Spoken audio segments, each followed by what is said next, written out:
সহশিক্ষাক্রমিক কার্যক্রম বলতে চিত্রাঙ্কন, সহশিক্ষাক্রমিক কার্যক্রম বলতে বিতর্ক, সহশিক্ষাক্রমিক কার্যক্রম বলতে অরিগামি হতে পারে। হ্যাঁ, অরিগামি মানে হচ্ছে কাগজ দিয়ে বিভিন্ন কিছু বানানো।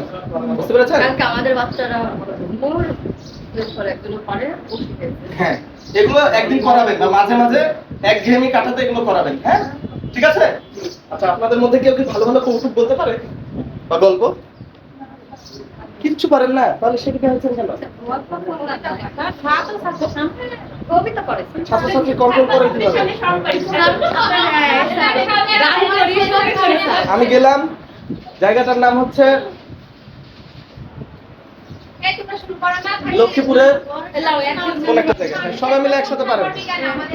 ওই জায়গায় গিয়ে শিক্ষার্থীরা এত সুন্দর করে বিভিন্ন কবিতা বলছে, এক একজন এক এক কবিতা, এবং সবগুলো কবিতা নতুন, জীবনে শুনিনি, সবগুলো জীবন ঘনিষ্ঠ। পথে কলা, কলা খেলে এই হয়, যন্ত্র সাথে পথে পেয়ারা, পেয়ারা খেলে এই হয়, পেয়ারাতে এই ভিটামিন। এই ছন্দ করে কবিতাটা যে কোথায় পেয়েছে আমি শুনে অবাক হয়েছি। এটা আপনার হচ্ছে শিশু শ্রেণীর, আপনার শিশু শ্রেণীর, আপনার প্রাক প্রাথমিকের, আপনার হচ্ছে প্রাইমারি স্কুলের এগুলোতে আছে অক্ষর দিয়ে এই ছন্দ তালে কবিতা, এবং সেটাতে কি কোন ভিটামিন এবং খাইলে কি হয় এগুলো আছে? ভিটামিন যোগ নাই, আমার জানা মতে নাই, ভিটামিন যোগ নাই। আমার ওইটাই বলছে, ওই ছন্দটা আমার খুব ভালো লেগেছে। তো এটা আমাকে খুব অভিভূত করেছে, মানে আমাকে খুব আকর্ষিত করেছে। এইরকম যদি আপনারা করতে পারেন ভালো না? ভালো তো, যেটাই হোক একটু দ্রুত করেন।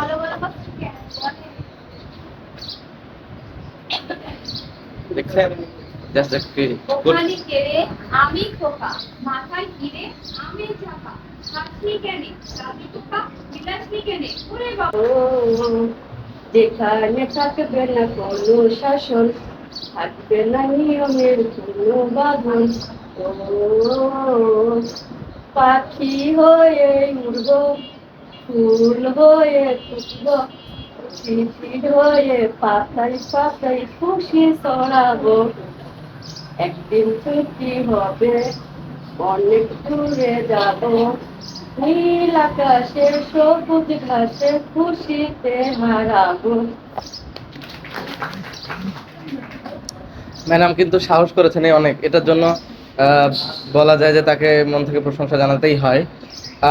আমরা প্রশিক্ষণের আজকে শুরু থেকে অনেক কিছু করলাম, তার মধ্যে প্রথম থেকেই ছিল আশা শিক্ষা কর্মসূচি, আশার প্রতিষ্ঠা, আশাতে আপনাদের কর্মদায়িত্ব, এই বিষয়গুলো বলা। মাঝখানে আমি হাজিরা খাতা এবং মাসিক রিপোর্ট কিভাবে পূরণ করতে হয় এটা বলে ফেলেছি। গড় উপস্থিতি কম নিয়ে ধরেছে। আর একটা অভিযোগ আসছিল যে সুপারভাইজারের বিষয়টা, সুপারভাইজারকে আগে একটু সুযোগ দিতাম, এখন সুপারভাইজারের প্রতি আমিও একটু করা হয়েছে। হ্যাঁ, তো স্বভাবতই হয়তো এপ্রিল মাসের পর থেকে, মানে মে এবং জুন এই 2 মাসে একটু করা হয়েছে আপনাদের উপরে। হওয়াটা স্বাভাবিক, কারণ আপনাদের এখানে আমি যে কয়েকদিন কেন্দ্র ভিজিট করেছি আমার মনোভূত হয়নি, আমার কেন জানি মনে হচ্ছে সবচেয়ে খারাপ। তবে কালকের ভিজিটটা খারাপ ছিল না, এটা স্বীকার করছি। কালকের 2টা কেন্দ্রে গেছি, 2টা কেন্দ্রে খুব খারাপ ছিল না, মিডিয়াম ছিল। তবে কেন্দ্রগুলো এত চিকনা বা ছোট, একটাতে তো ফ্যান লেগে লেগেছে অবস্থা। আর আর হ্যাঁ, হাওয়া পাচ্ছিল। আর একটা জায়গায় ছোট ছোট, হ্যাঁ আপনিও ছোট মানুষ, বাচ্চারা ছোট মানুষ, ভালোই হয়েছে। যত কাছে হবে তত ভালো বাতাস লাগবে। আচ্ছা, এছাড়া প্রায় ঠিক আছে, এই জন্য একটু হয়তো করা হয়েছে। বাস্তবতা হচ্ছে আপনাদেরকে ডিল করতে হবে, এবং কোনো ক্ষেত্রেই ব্যক্তিগত মানে পেশাগত ক্ষেত্রে একটা আলাদা, মানে হয়তো আমি আপনাদের পেশাগতভাবে আমি প্রথমে বলে নিয়েছি আপনারা আমার সিনিয়র কোনো। ও আচ্ছা, জি এর আগে রেডি করে তাহলে আমি কিন্তু এই জায়গা থেকে বের হয়ে যাওয়ার পরে অনেকের বয়সে কম, এমনকি আশাতে অভিজ্ঞ না, তার মানে আপনাদের অভিজ্ঞতার দাম আছে, এটা কিন্তু আমি শুরুতেই বলেছি। সিনিয়র হিসেবে আমার যতটুকু করার কাজটা আদায় করে নেওয়ার এতটুকুই, কিন্তু আমি কিন্তু জোর করে আপনাদেরকে ডিরেকশন দিতে পারবো না, আমি চাইলে আপনাকে জোর করে রাখতে পারবো না। এত বড় কিছু, এটা সাধারণত প্রতিষ্ঠানের পেশাদারত্বের খাতিরে যতটুকু আবার করণীয় ততটুকু পর্যন্ত আমি করতে পারি, এর বেশিটুকু করা আমার সাথে যায় না। তো যারা যদি করে তাহলে সেক্ষেত্রে তাদের স্মরণ করিয়ে দেওয়া, ভদ্রভাবে বোঝানো। হ্যাঁ, আমি একটা ছড়া আপনাদের সামনে বলি, এই ছড়াটাতে মনে হয় অনেক কিছুর উত্তর পেয়ে যাবে। সতেন্দ্রনাথ দত্ত, ছন্দের জাদুকর, শেখ সাদির একটা কবিতা অনুবাদ করেছেন, উত্তম অধর।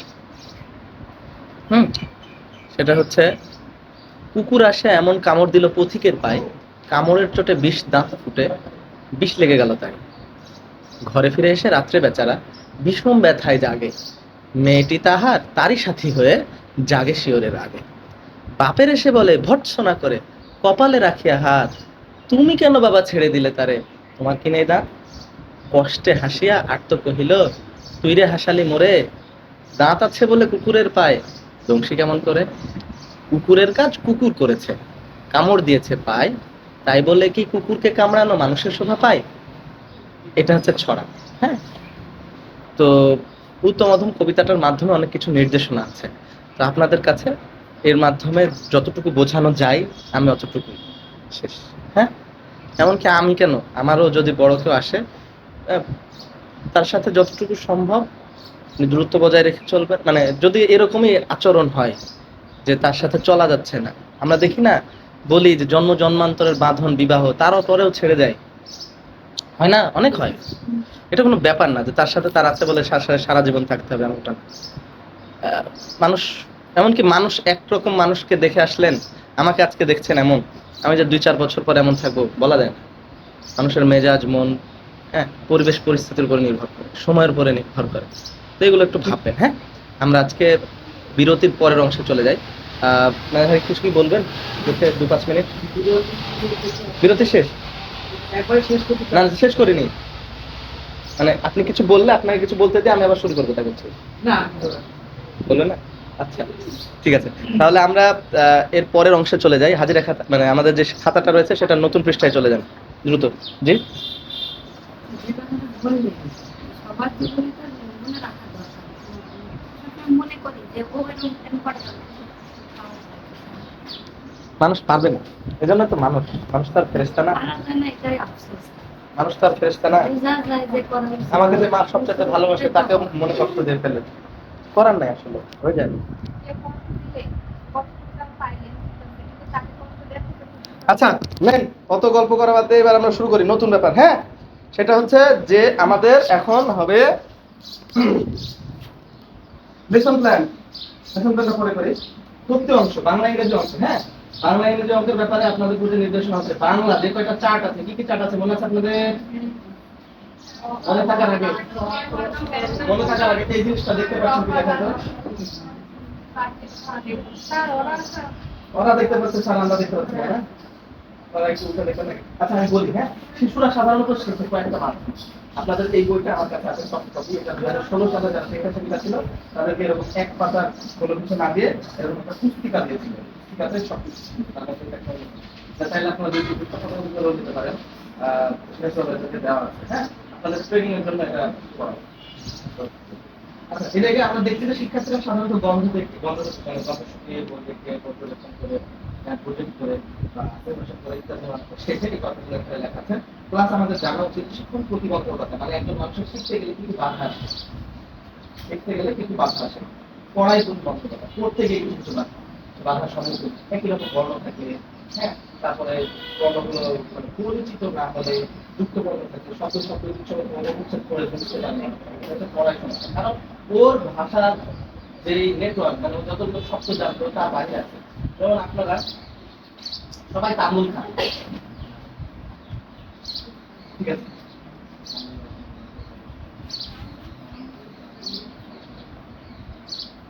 আচ্ছা, তামুল মানে পান, ঠিক আছে? আপনারা অনেকে তাম্বুল খান, এই যে আপা কিন্তু জানে তাম্বুল মানে খান। আমি কিন্তু অনেক সন্দেহ করে গেছি। আমরা যে চর্যাপদের একটা গীতি আছে, তাম্বুল রাতুল হইল অন্তর বদসে।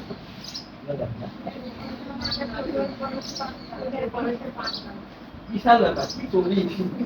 তাম্বুল রাতুল হইল অধর বরসে, ওদের বরসে বা তোদের বরসে পানটা রাতুল মানে অমৃত বা লাল হলো। তো এই যে এই শব্দটা হয়তো দ্বিতীয় বা শিশু শ্রেণীর শিক্ষার্থীদের কাছে কঠিন হবে, এবং এগুলো পড়ানো হয় কোথায়? বাংলা নিয়ে যারা অনার্স শেষ করে বা যারা শিক্ষার্থী করে তাদের যারা কোচিং হবে, তখন সবার দরকার। তাহলে পড়ার মতো বন্ধুরা হচ্ছে অবোধগম্য বা কঠিন কোনো শব্দগুলো দিয়ে পড়ানো।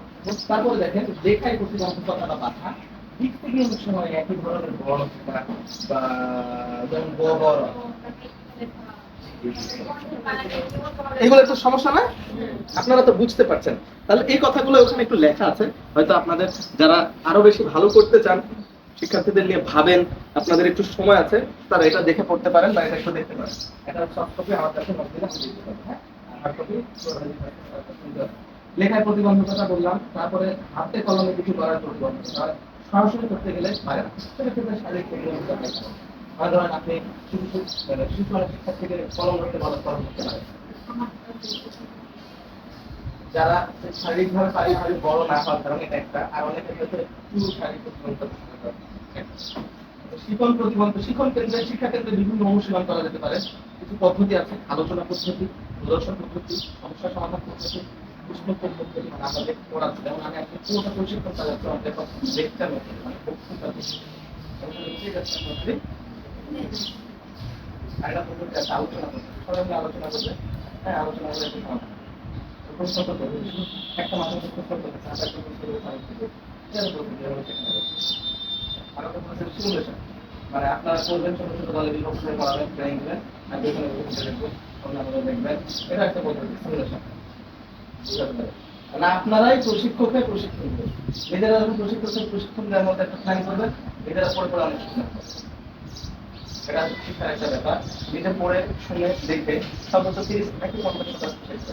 কিন্তু যখন আপনি সেটা নিজে করেন, কোনো জায়গায় গিয়ে দেখেন বাস্তবে এবং কোন প্রদর্শনীতে অংশ নেন, সিমুলেশনে অল্প করে করেন, তখন 60 থেকে 70% নিজে যখন করেন, নিজে যখন পড়ান ওই বিষয়টা তখন জানেন 90%।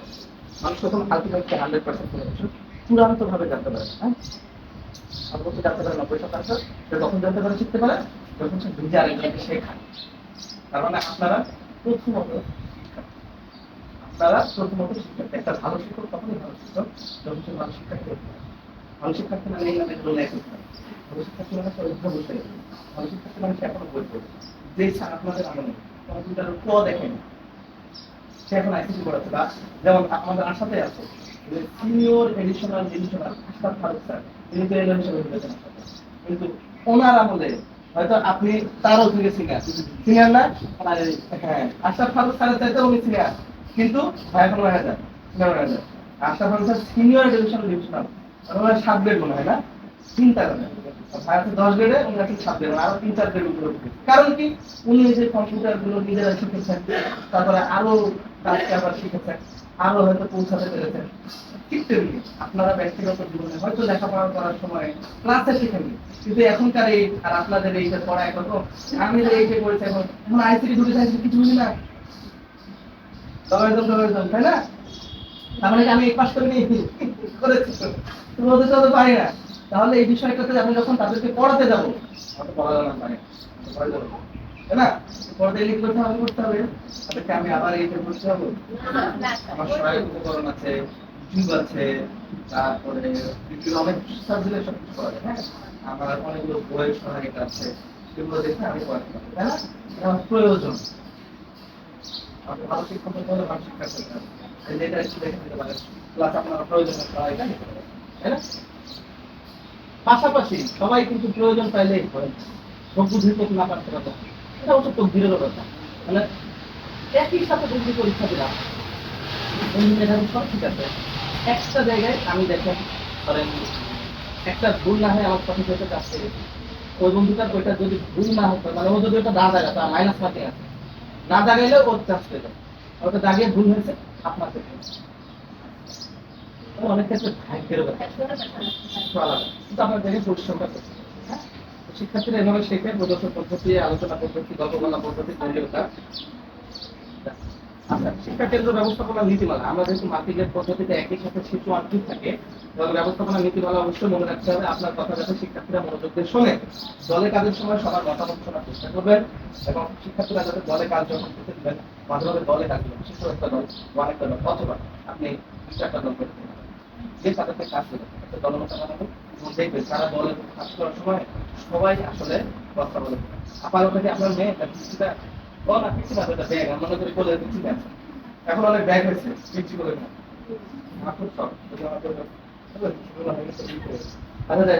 পাঠদান চলাকালীন কিছু বলতে চাইলে তার জন্য হাত তুলে শিক্ষা সুবিধার অনুমতি দিতে হবে, তারপর শান্তি বজায় রাখা যাতে সবাই সবার কথা শুনতে পায়, আর সবার সঙ্গে ভালো ব্যবহার করা এবং সভ্য বজায় রাখতে হবে।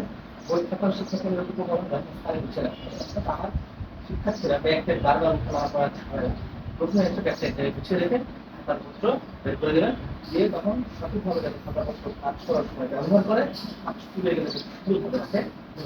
হ্যাঁ, শিক্ষার্থীরা যদি এক দলের সঙ্গে বসে আলোচনা করে তাহলে অন্য দল যে টিচার করছে বা কাজ কাম করছে না এগুলোর ব্যাপারে একটু নজর রাখতে হবে।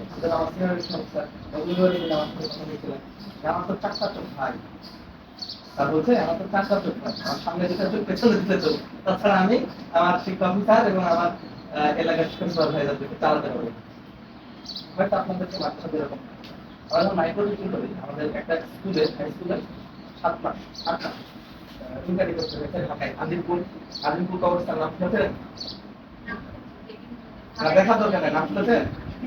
আদিমপুর কবরস্থানের মেইন গেটের সামনে একটা প্রাইভেট স্কুল আছে, রায়ন স্কুলের নামে।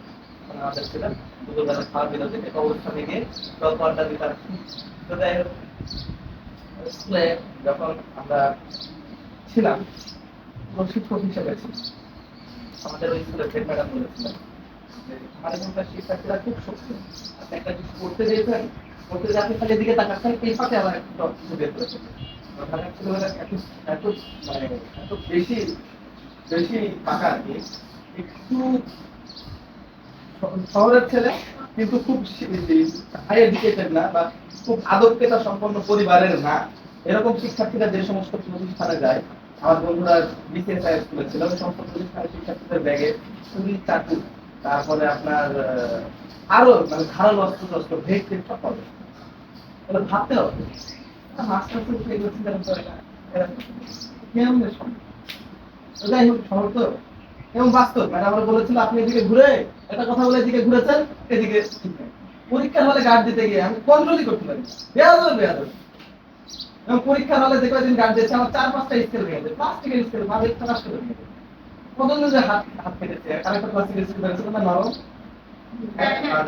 ওই স্কেল কিন্তু সবচেয়ে বেশি রিস্ক। হ্যাঁ, ওই স্কুলে মারতে গেলেও যদি খালি হাতে করে একদম কেটে যায়, হাত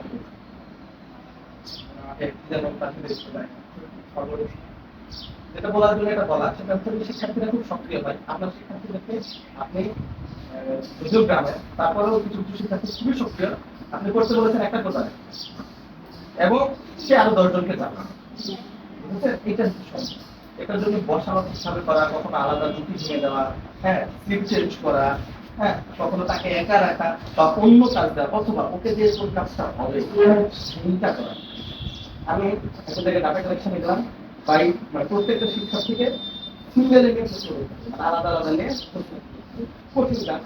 আমি এই কাজটা করতে গেলে একটা ক্লাসকে যখন ছুটি দিতে সবাই এসে জানালা ধারে ভিড় করছে, স্যার আমাকে সবাই যখন জানালা ধারে ভিড় করছে একে প্রশ্ন করলে আর কি জানালা বন্ধ করে দেবে না, একজন ছেলে পড়া ক্লাসে দাঁড়ায় করতে পারে, জানালা ধারে দাঁড়িয়ে খুব খুশি, আর এরকম কাজ করতে চায় দাঁড়িয়ে থাকতে বলেছে, ও ক্লাস থেকে ঝাঁটা কাটছে ওখানে দাঁড়ায় আছে, কেউ আসলে দাঁড়াতে ঠিক আছে।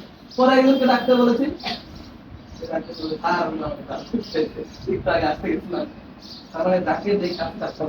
খুশি খুশি কাছে।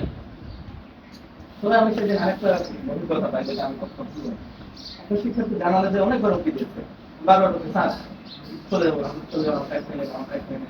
আমি সিরিয়াল বাই সিরিয়াল দিতে যাচ্ছিলাম, ওর এত আগ্রহ দেখে একজনের পরে ওকে ডাকলাম, একটা কথা বলে দেখা দিয়ে একটা কথা বলতে পারবো, এটা আমি বুঝলাম যতক্ষণ পর্যন্ত জানার বাইরে ছিল ততক্ষণ পর্যন্ত খুব সে কথা বলার জন্য আগ্রহী এবং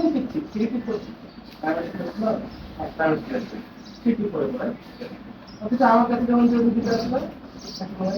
কিছুই বলে এইটা বুঝলাম। তার মানে মানুষের অনেক গুণের মধ্যে একটা গুণ হচ্ছে যে মানুষের সব ক্ষেত্রে সঠিকভাবে বলতে পারে না। স্যারের জন্য একদিন বলছিলেন প্রত্যেকটা পৃথিবীতে প্রত্যেকটা মানুষই আলাদা, পৃথিবীতে প্রত্যেকটা মানুষই আলাদা, এই আলাদা আলাদা 10টা-20টা মানুষকে পড়ানোর কাজ আপনাকে পরীক্ষা করতে আপনি পরীক্ষা করতে হয়। আচ্ছা, আমরা পাঠের দিকে চলে যাই। পড়ানোর ক্ষেত্রে আমরা যে দক্ষতার কথা বলেছি যে আমরা পড়াবো এমন ভাবে যাতে তারা বুঝতে পারে। পড়ানোটা একটা গুণের একটা হচ্ছে জোরে পড়ানো, সরব পাঠ একটা নীরব পাঠ, আস্তে পড়ানো। সরব পাঠ কিভাবে সঠিকভাবে ধরতে হবে একটা পলিসি শিখিয়ে দিচ্ছি। আবার সরব পাঠ করার তিনটা উদ্দেশ্য কখনো কখনো উদ্দেশ্য থাকে। এটা সাধনা, সাধনা পাঠ, একটা চর্বনা পাঠ, একটা সাধনা পাঠ আর একটা ধারণা পাঠ। পাঠ তিন ধরনের, চর্বনা, সাধনা, ধারণা। চর্বনা, সাধনা, ধারণা। চর্বনা, সাধনা, ধারণা। চর্বনা পাঠটা হচ্ছে যে পাঠটা পড়ার মাধ্যমে আমরা প্রত্যেকটা বর্ণ শব্দ খুব জরুরি বোঝা দরকার। চর্বনা চাবিয়ে চাবিয়ে খেতে হয়, হ্যাঁ। চর্বনা, সাধনা, যেটা স্বাদ নেওয়ার জন্য সেটা সাধনা। যেমন তাম্বুল রাতুল হয় অধরও পড়ো, সেটার মধ্যে স্বাদ নেওয়ার জন্য, অত বেশি বোঝা কথা না, পড়ে মজা পায়, শান্তি পায়। আর একটা হচ্ছে ধারণা পাঠ। ধারণা পাঠটা একবার একটু পড়ে গেলেই হয়, একবার একটু পড়ে গিয়ে নিজের মতো বানাতে পারি। হুবহু ওই বাক্য, হুবহু ওই লাইনে হতো তেমন না। এটা হচ্ছে ধারণা পাঠ। যেমন পত্রিকা পড়ি, এটা খবর না, উপন্যাস পড়া, উপন্যাস কিন্তু প্রত্যেক লাইন বাই লাইন মনে হয়, এটা ধারণা পাবে। তো গল্প উপন্যাস হচ্ছে এটা। সাধনা পাঠ সাধারণত পদ্য, আর চর্বনা পাঠ সাধারণত কঠিন কঠিন বিষয়, যুক্তি, তর্ক, দলিল, তারপরে বিভিন্ন ধর্মগ্রন্থের উক্তি, এগুলো সাধারণত বা সূত্র, হ্যাঁ, তারপরে পরীক্ষামূলক বিভিন্ন প্রবন্ধ। প্রবন্ধ মানে সত্যি ঘটনা যেখানে লেখা থাকে, এখান থেকে জানা যাবে আসল ব্যাপারটা। এইগুলো হচ্ছে চর্বনা পাঠের মাধ্যমে জানতে হবে। তো ঠিক তেমনি আপনাদেরও বইয়ে এরকম থাকে, বাংলা কিছু থাকে কবিতা, কিছু থাকে গল্প, কিছু থাকে ভ্রমণ কাহিনী। ভ্রমণ কাহিনীটা সত্যি। তো এই ক্ষেত্রে আমরা সাধন নিতে পারি, চর্বনা করতে পারি। সাধনে ভালো লাগছে, চর্বনা কিভাবে বেড়াতে গিয়ে কোথা থেকে উঠতে, তারপরে একা একা ঘুরলেন, এই বিষয়গুলো করতে পারবে। আর একটা গুরুত্বপূর্ণ বিষয়, সুন্দর প্রশ্ন করেছি, মূল্যায়ন। আমাদের কিন্তু শিক্ষক থেকে মূল্যায়ন করছি, বুঝলেন? মূল্যায়ন কি জানি? মূল্যায়ন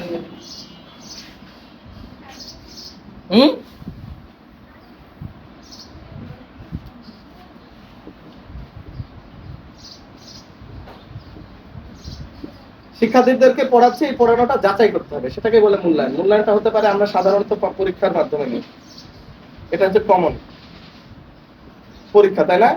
সেটা আবার হয় মৌখিক, কখনো লিখিত হয়, তাই না? লিখিতর মধ্যে আমরা আবার কখনো নিই এমসিকিউ, কখনো নিই শর্ট অ্যান্সার, কখনো নিই লং অ্যান্সার, তাই না?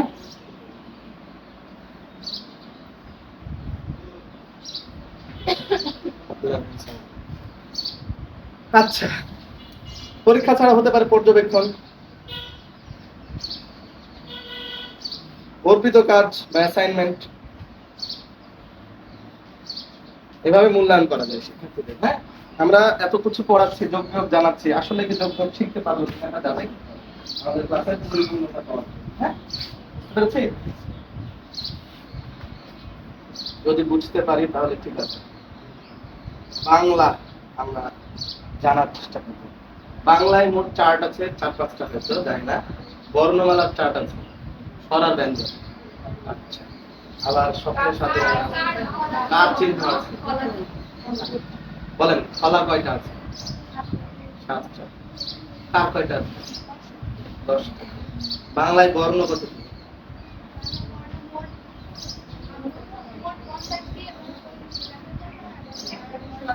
গুড, আবার ঠিক বলেছেন। আচ্ছা, ইংরেজিতে স্বরবর্ণ কতটি, ব্যঞ্জন বর্ণ কতটি? ইংরেজিতে স্বরবর্ণ ব্যঞ্জন বর্ণ কতটি? বাবা বলেন। 5টি স্বরবর্ণ বা ভাওয়েল আর 21টি কনসোন্যান্ট বা ব্যঞ্জন বর্ণ ইংরেজিতে। তাহলে ইংরেজিতে এটা মোট 36টি, আর বাংলাতে মোট 50টি, আরবিতে 29টি। আরবিতেও আছে গ্রুপ মিক্সার দলে আলিফ বা ইয়া, বাকি সবগুলো এগুলো ধারণা থাকতে হবে। আমরা অনেক ক্ষেত্রে পারেন অর্ধমাত্রার বর্ণ কোনগুলো, মাত্রা কোনগুলো, অর্ধমাত্রার, তারপর মাত্রা বিহীন, 32টা খুব সম্ভবত মাত্রা যুক্ত, 8টা মাত্রাহীন, ঠিক আছে? কোনটা কোনটা একটু দেখতে হবে। হ্যাঁ, 8টা মনে হয় অর্ধমাত্রা, 10টা মাত্রা,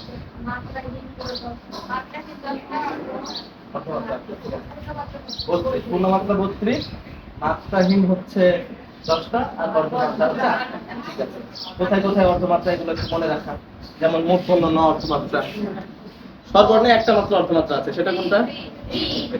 রি। আর বাকি সবগুলো হয় পূর্ণমাত্রা, নয় মাত্রা। আর ইয়েতে আছে মূর্ধন্য ন, তারপরে মনে হয় ধ, তারপরে তালব্য স, খ। না না, খ পূর্ণমাত্রা না।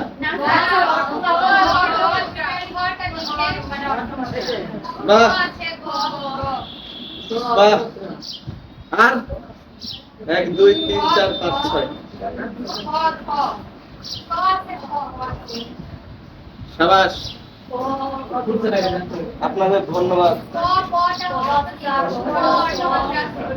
বেশি হয়ে গেল যে।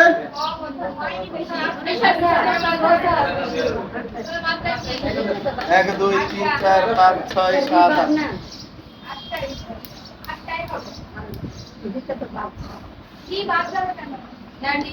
আটটাই না? না না ঠিক আছে, এটা হচ্ছে স্বরবর্ণের একটা আর ব্যঞ্জন বর্ণের একটা। আচ্ছা যাই হোক, এগুলো মনে রাখতে হবে। হ্যাঁ, আপনারা একটু খেয়াল রাখবেন। এইবার বাংলার একটা অংশ আছে যে কারকলা। কার হচ্ছে বর্ণের সংক্ষিপ্ত রূপ, বর্ণের স্বরবর্ণের সংক্ষিপ্ত রূপ কার, ব্যঞ্জন বর্ণের সংক্ষিপ্ত রূপ কলা।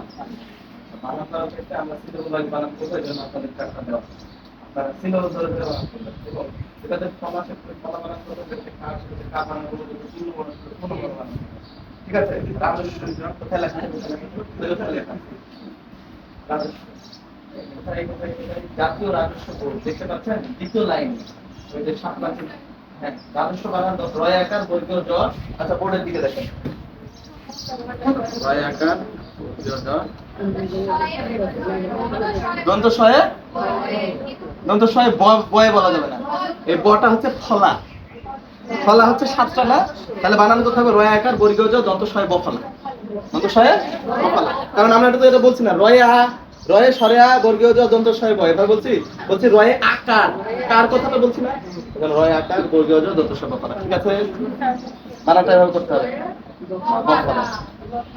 আমরা রফলা আর জফলা ছাড়া বফলা, লফলা, নফলা এগুলো ঠিকভাবে বলি না, এগুলো ঠিকভাবে বলার চেষ্টা করি। আবারও বলি, জফলা এবং রফলা ছাড়া বফলা, মফলা, লফলা এবং নফলা এই 4টা ফলাকে ঠিকভাবে ফলা বলি না, আমি এটাই বলতাম না। হ্যাঁ, এগুলো বানান করার ক্ষেত্রে বলতে হবে। ঠিক আছে, একটা জিনিস দিয়ে দেখাই তাহলে ফলার 6টা একটু ক্লিয়ার রাখেন।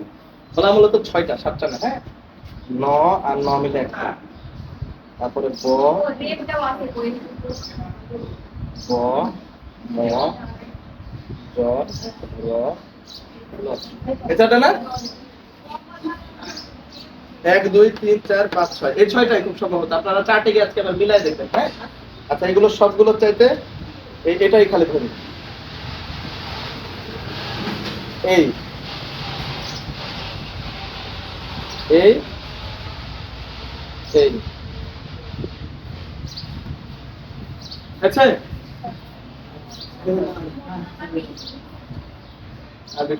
আচ্ছা, বুঝতে পেরেছেন? এটা এই যে এই হয়, এটা আর এটা, এগুলোর তফাৎ বুঝতে পেরেছেন? এটা ভুল হয়েছে, এটা এখানে। আচ্ছা, এই হয় ন আর এই হয় না, এই দুটার তফাৎ কি?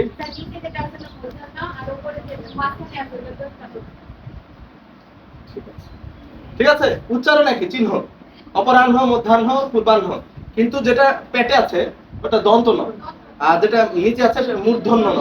আচ্ছা, এই যে উচ্চারণগুলো নিয়ে চলে আসি। এটা হচ্ছে দন্ত, দন্ত ন, আর এটা হচ্ছে দন্ত স। ঠিক আছে, বুঝতে পেরেছেন?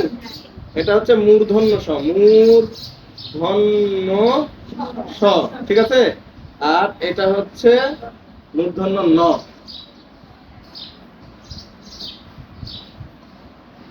এটা মূর্ধন্য ন আর এটা মূর্ধন্য স। উচ্চারণগুলো ঠিকভাবে করেন।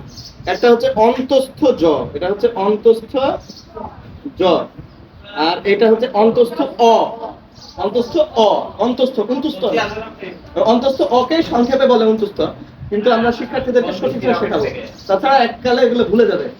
ঠিক আছে, অন্তস্থ ও, তাহলে এটা গেল। এটা হচ্ছে বর্গীয় জ, আর এটা হচ্ছে অন্তস্থ জ।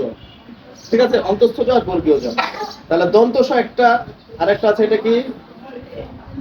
তালব্য স, তালব্য স, আর আরেকটা আছে মূর্ধন্য স। তাহলে স 3টা, দন্ত স, মূর্ধন্য স, তালব্য স।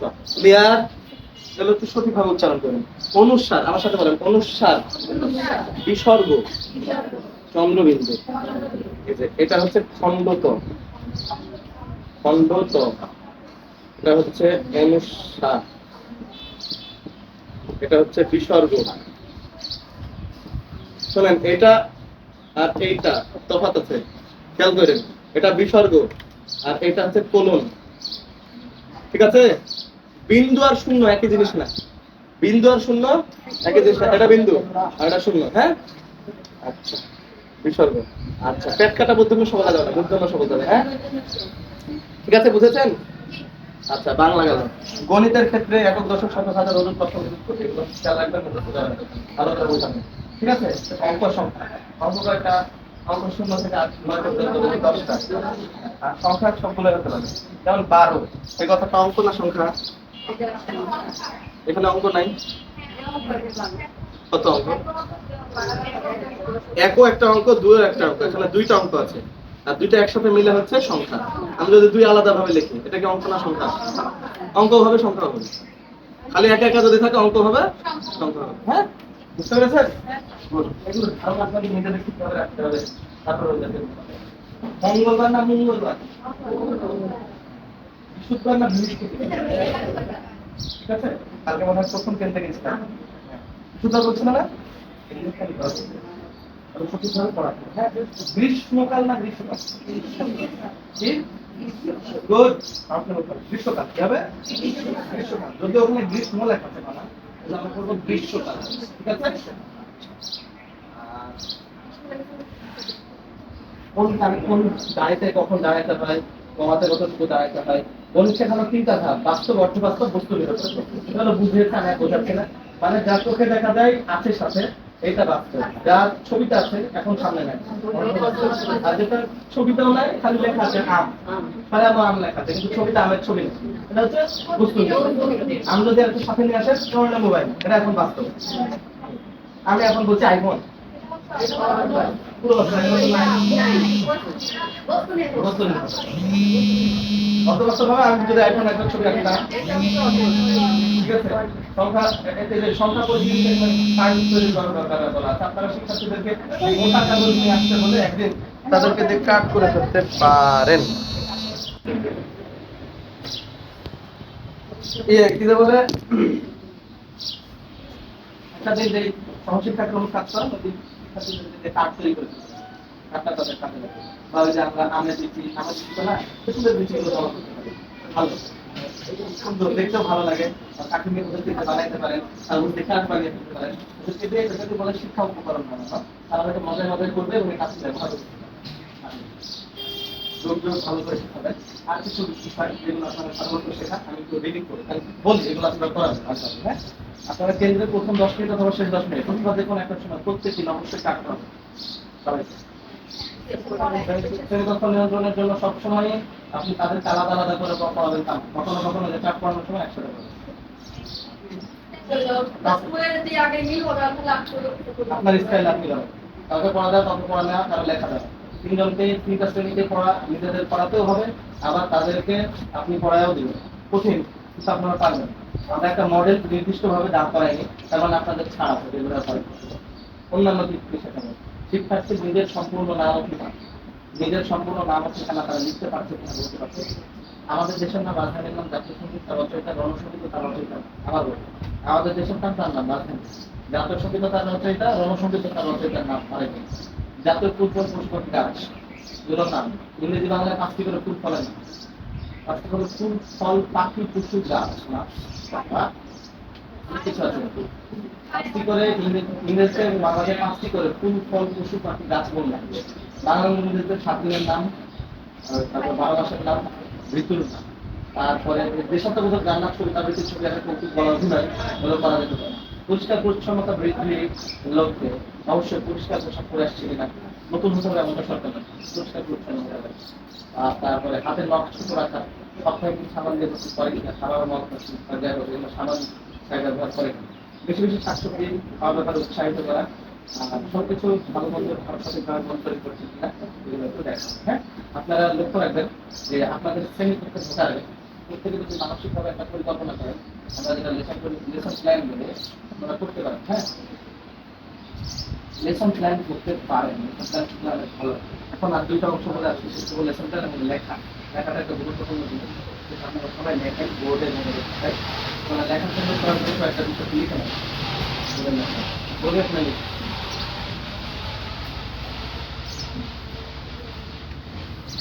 সুন্দর লেখা অনুকরণ করবে না বলে মনে আছে।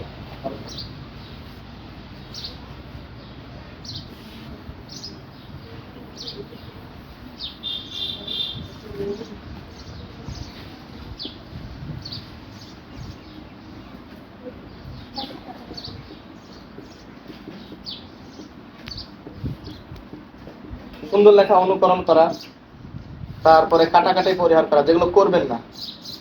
করবেন না হচ্ছে ডোন্ট, যাগুলো করবেন না সেটা হচ্ছে কাটাকাটি করবেন না।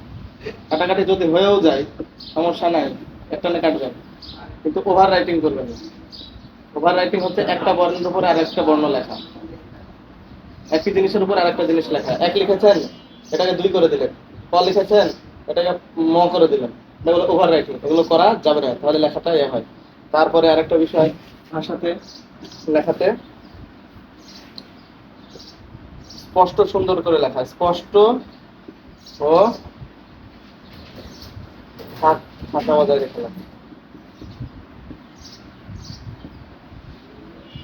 ফাঁকা বজায় রাখা। হ্যাঁ, তারপরে অবশ্যই রঙিন কলম, যারা খুব ভালো ছাত্র হয় তারা রঙিন কলম, নীল বা সবুজ, অন্য না, রঙিন কালি ব্যবহার করলে লেখাগুলো ফুটে ওঠে।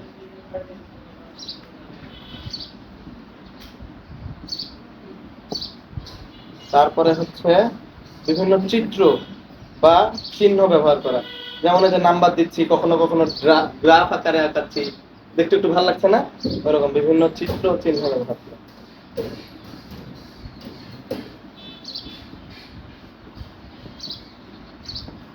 বুঝতে পেরেছেন?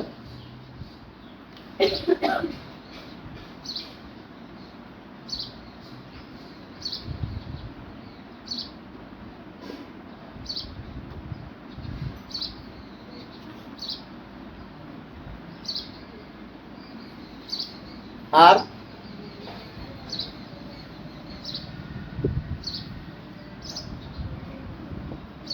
বিভিন্ন চিত্র চিহ্ন ব্যবহার করা, আর একটা বাংলাতে হচ্ছে শব্দ স্বনীতি ব্যবহার করা যেতে পারে। এই শব্দ স্বনীতিটা আমি একটু লিখে দিচ্ছি, এটা আপনাদের অনেকে জানেন। সঠিক আকৃতি, সঠিক মাত্রা, সমশীর সমপদ, হ্যাঁ, সমান্তরাল আর সঠিক মাত্রা। স্পষ্ট ও ফাঁকা জায়গা বজায় রাখা, স্পষ্ট, এটা ট, তাই টটা অনেক ক্ষেত্রে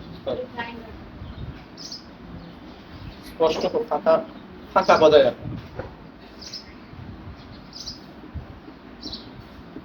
চিহ্নের ব্যবহার, চিহ্নের ব্যবহার জানা, কোন চিহ্নের কোন ব্যবহার, চিহ্নের ব্যবহার করা জানা, দাঁড়ি, কমা, সেমিকোলন, এগুলো দিলেও লেখাটা সুন্দর।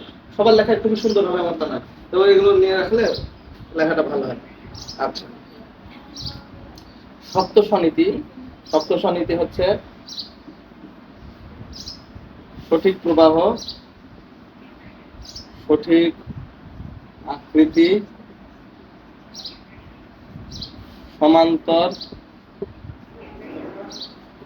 সমান্তরাল, সমপদ, সমশীর, সঠিক মাত্রা।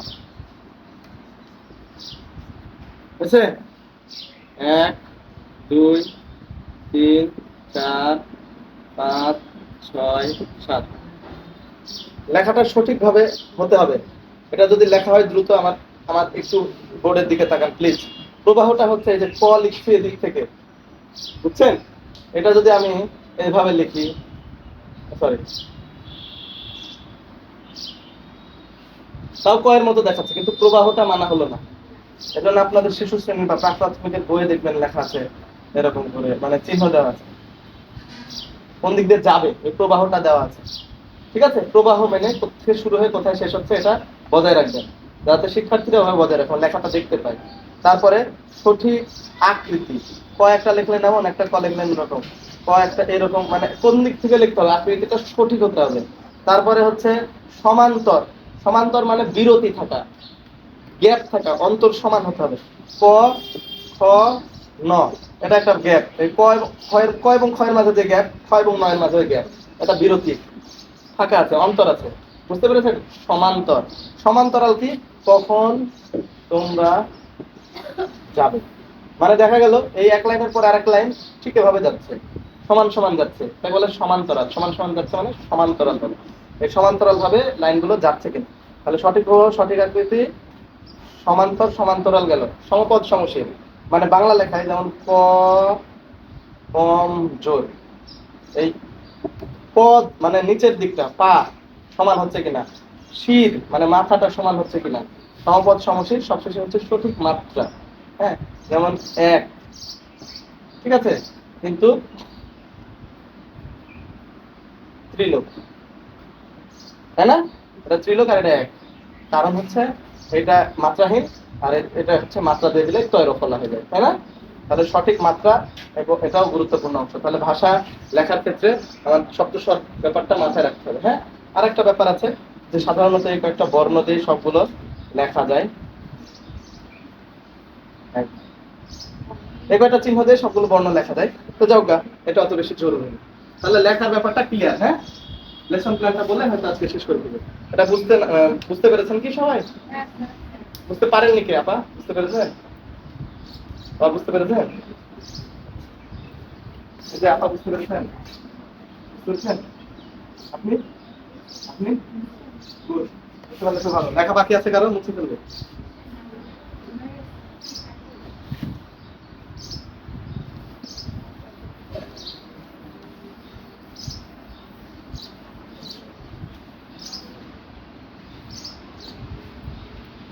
লেসন প্ল্যান বা পাঠ পরিকল্পনা। হ্যাঁ, এই জিনিসটা আপনাদের করতেই হবে কাগজে, এমনটা না, তবে করলে ভালো।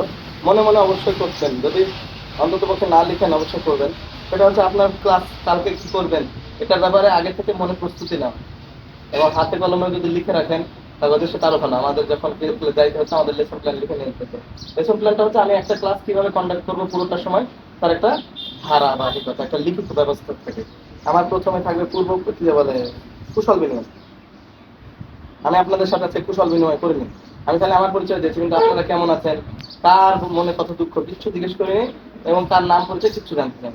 এটা খারাপ করেছি। আপনার শিক্ষার্থীদের একটু জানার চেষ্টা করি কুশল বিনিময়। হ্যাঁ, এরপরে হচ্ছে পূর্ব জ্ঞান যাচাই।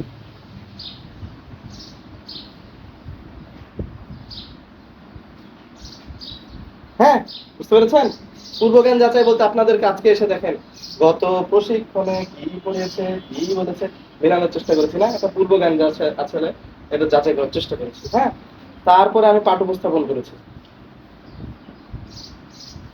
পাঠ উপস্থাপনে একটু বেশি সময় দিতে হয়। পাঠ উপস্থাপনে কিন্তু আমি শুরুতে বলে দিচ্ছি কি করাবো আজকে, এবং করানো প্রত্যেকটা অংশ করানোর পরে মানে করানোর পরে আপনাদেরকে একটা কাজ দিচ্ছি, হয়তো করানোর পরে জিজ্ঞেস করছি মানে বুঝতে পারছেন কিনা, এরকম আপনারাও করতে পারেন। আচ্ছা, তারপরে মূল্যায়ন, যেমন আমি এখন আপনাদেরকে লিখতে দেবো 2-4টা প্রশ্ন, যেগুলো লিখে আমাদেরকে জমা দিয়ে আপনারা চলে যাবেন।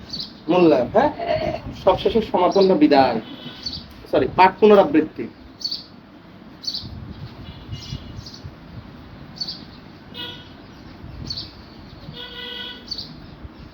এগুলো ধারাবাহিকতা মেনে আপনি সাজাইতে পারেন। হ্যাঁ, কুশল বিনিময় করার পরে পূর্ব জ্ঞান যাচাই করবেন, তারপরে পাঠ উপস্থাপনা করবেন, মূল্যায়ন করবেন। অবশ্যই প্রত্যেকদিন হয় মুখে হোক বা সপ্তাহে একদিন লিখিত হোক বা মাসে একদিন লিখিত হোক মূল্যায়ন করতে হবে। আমি পড়ালাম, এই পড়াটাই যাচাই করতে হবে। ঠিক আছে, মূল্যায়নের অনেকগুলো কৌশল আছে, তাই না? দেখাইছি, বলেছি।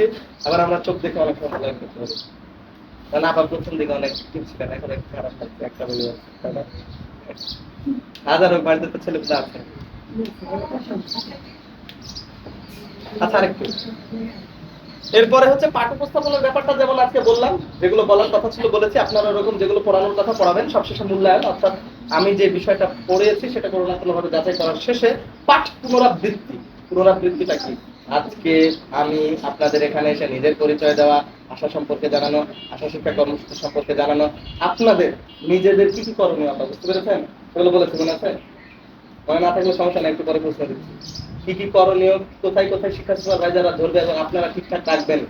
হ্যাঁ, তারপরে মাসিক প্রতিবেদন, মাসিক রিপোর্ট এবং আপনাদের হাজিরার সাথে কিভাবে পূরণ করবেন এটা কিন্তু দেখিয়ে দিলাম, নাস্তা করলাম। এরপর আমরা আবার শুরু করলাম লেসন প্ল্যান, শ্রেণী শৃঙ্খলা রক্ষা, বাংলা অঙ্ক ইংরেজির কিছু মৌলিক 4 বিষয়ে, এবং শেষে আমরা লেখা বিষয় দেখলাম। আর এখন আমরা লেসন প্ল্যান বিষয় দেখছি। একটু পরে আমরা শেষ করবো একটা মূল্যায়ন পরীক্ষা নিয়ে। ঠিক আছে? এই যে কথাগুলো বললাম এটাকে বলে পাঠ পুনরাবৃত্তি, রিপিট করা। বুঝতে এটা রিপিট করে ফেলতে, তাই না? আমি কিন্তু বারবার একটা অধ্যায় শেষ করার সময়ও বলছি যে এইগুলো বললাম, রিপিট করলে কি হয়, মানুষের স্মরণশক্তিটা একটু আবারও পুনরায় স্মরণ করার চেষ্টা করবে। মানুষকে দেখবেন একটা কোরআনের আয়াত জিজ্ঞেস করছেন, তারপরের আয়াত বলতে পারে, কিন্তু যখন বলেন এই আয়াতের আগের আয়াতটা বলো তো, কঠিন হয়ে যায়। তো পুনরাবৃত্তি করলে কি হয়, আগের কথাটা একটু হালকা স্মরণ হয়ে যায়। মানুষের ব্রেনটা এরকম তো। তারপরে সবশেষে সমাপন, বিদায়। কালকে সবাই এসে ঠিক হবে। তাহলে আপনাদের আজকের মতো আমার বলা মনে হয় প্রায় সমাপ্ত শেষ। এখন আমরা একটা মূল্যায়ন পরীক্ষা নেব। ঠিক আছে?